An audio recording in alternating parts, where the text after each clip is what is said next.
died. Anyway, I talked with her, Betty. She said that Martin told her all the same things he has been telling me. That he loved her and wanted to marry her. Martin told you he wants to marry you? Yes.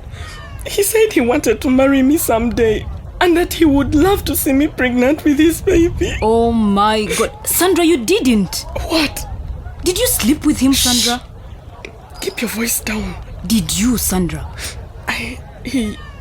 Yes, but 2 times only, Betty. Please tell me you used condoms. No.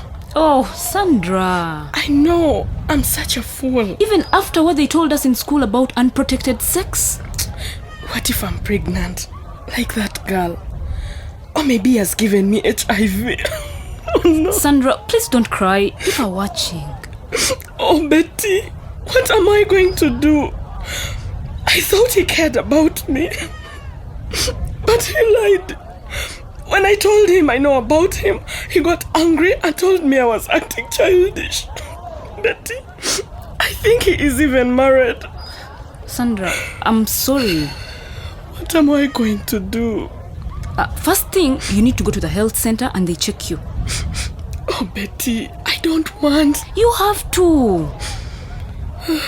Will you come with me? Betty, please. I can't go alone. Okay, Sandra, I'll go with you to the health center. Oh, thank you, Betty. We can go today, after school. Okay.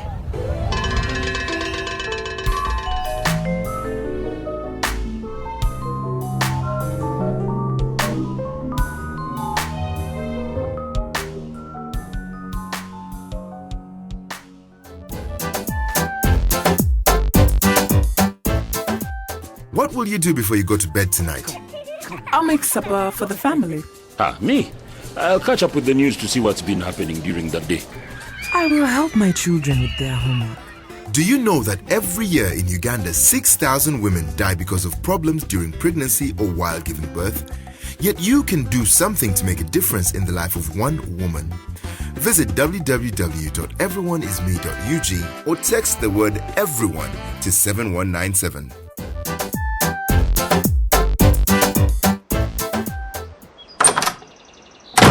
I'm so angry. Steve, I was so worried. Where have you been? I have been standing by the stream, watching that Eliphaz and his family. They are putting up a fence, Blessing.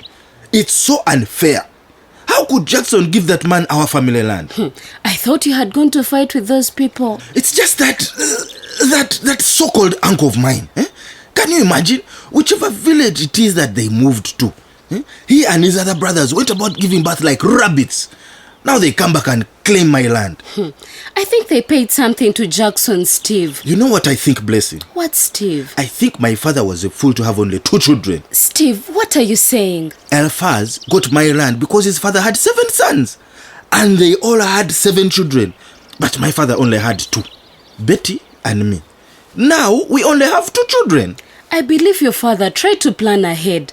That's why he only had 2 children. Just think about it, Steve. Oh man, this is so hard. Steve, what are we going to do? They took our grazing field. We will graze our cows on their land like they did. Steve, fighting with them is no answer. Please promise me you won't do something like that. What do you expect me to do, Blessing? We are ruined. They have taken our land. Shh, Steve, you will wake up the children. Children are the cause of this problem, Blessing. Do you realize that? What are you talking about, Steve? All those children my grandfather and uncle had. That is the problem. Steve, that is water under the bridge. Those children have grown to men now, and they are settling on our land, so we need to do something. We need a plan. What do you suggest? That I kill them? Steve, don't talk like that. What other option do we have, Blessing?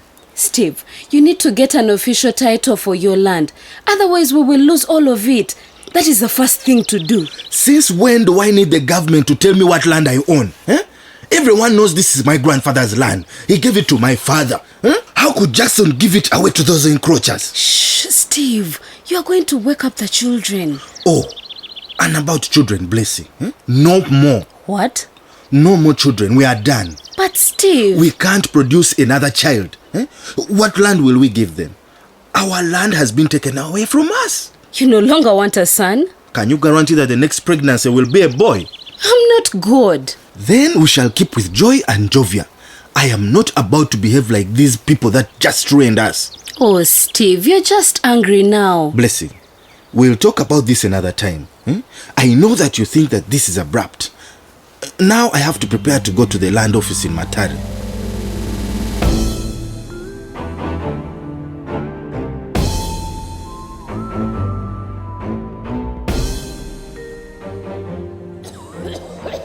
Sandra, it's okay. Don't fear. I know, Betty, but... Sister Aisha is coming. Sandra and Betty, Yes, Sister Aisha. the results of your HIV test are ready. Do you want to hear them with your friend here? It's okay, Sandra. I will wait outside, Sister Aisha. Sandra, the HIV test results show that you are HIV negative. What? This means that you do not have the virus that causes AIDS, Sandra. Oh, thank God. Thank God. Sandra, tell me, is it true as you said earlier that you last had sex a few weeks ago? Yes, Sister Aisha. Did you use protection, Sandra? No. Then you should come back again for another test in a few months' time. Just to be sure. It is possible if you've had unprotected sex recently that it is too soon for the test to detect the virus in your blood. So we recommend that you wait about 3 months and get tested again, to be sure. So does that mean I could have HIV? It's possible, Sandra. The test usually detects the virus within a few weeks. But you should get tested again, especially given that your boyfriend had other partners, as you told me. He's not my boyfriend, sister. We broke up. Yes, you told me already. Oh, sorry, but I was saying return for a second test and use condoms or avoid sex completely until you return. I will abstain, sister. Good. Your pregnancy test also shows that you are not pregnant. Betty! Betty! Betty! Come! What? You are happy, Sandra. Come in and close the door. I even need to sit down again.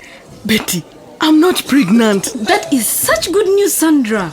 Sandra, you need to be more careful next time, my dear. To keep yourself safe, you should either abstain from sex or use condoms. You were lucky this time, but next time you may not be lucky. You don't have to worry, Sister Aisha. There is nobody anymore. Okay, Sandra, but please, if you start a relationship again, come see me for advice. I can also give you free condoms. I will, sister. Thank you so much.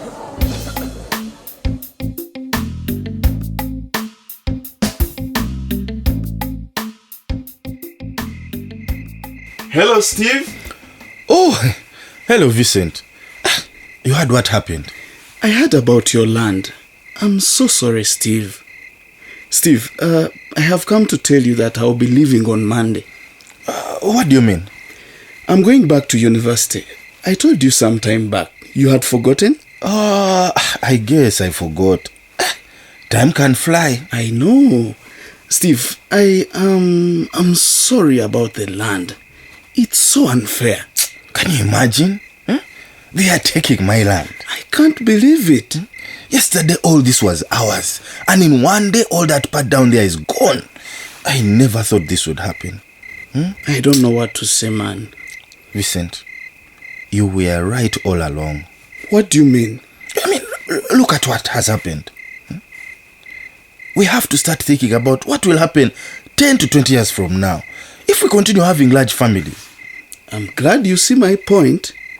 I wish your uncle and grandfather could have understood that.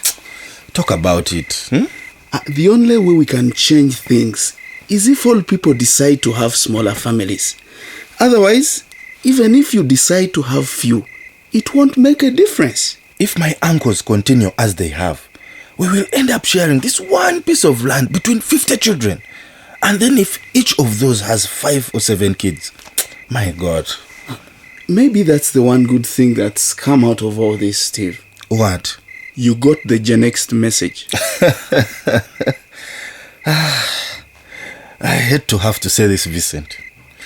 But yes, I have learned the Gen X lesson the hard way. I have decided not to have any more children. 2 is enough. What? You have decided already? Yes. I even told Blessing. And I'm going to Matare tomorrow. I have to get the title for my land before I lose everything.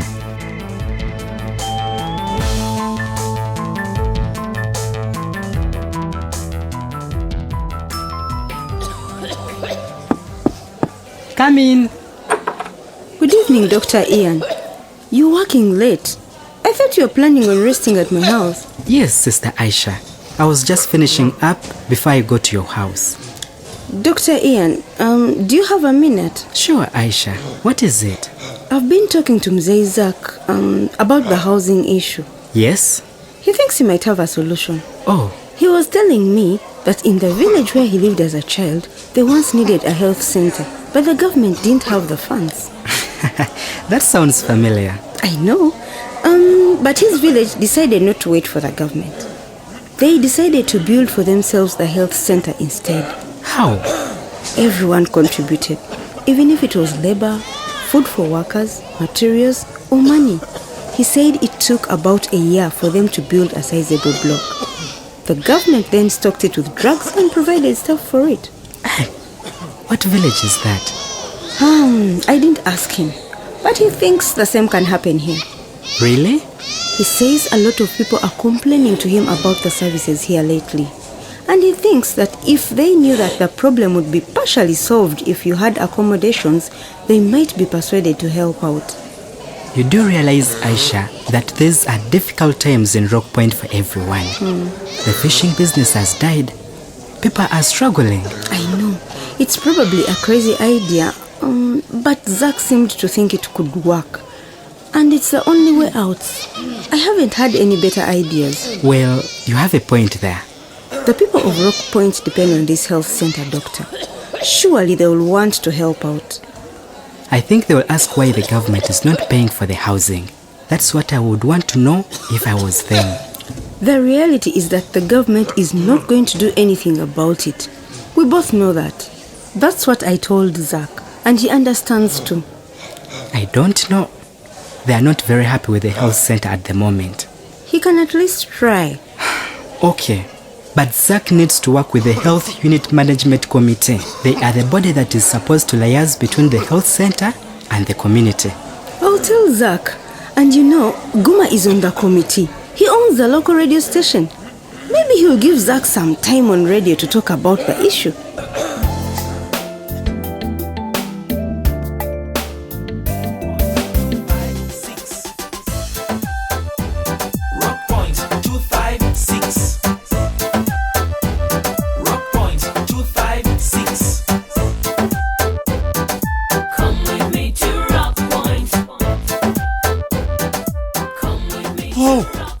Oh my God.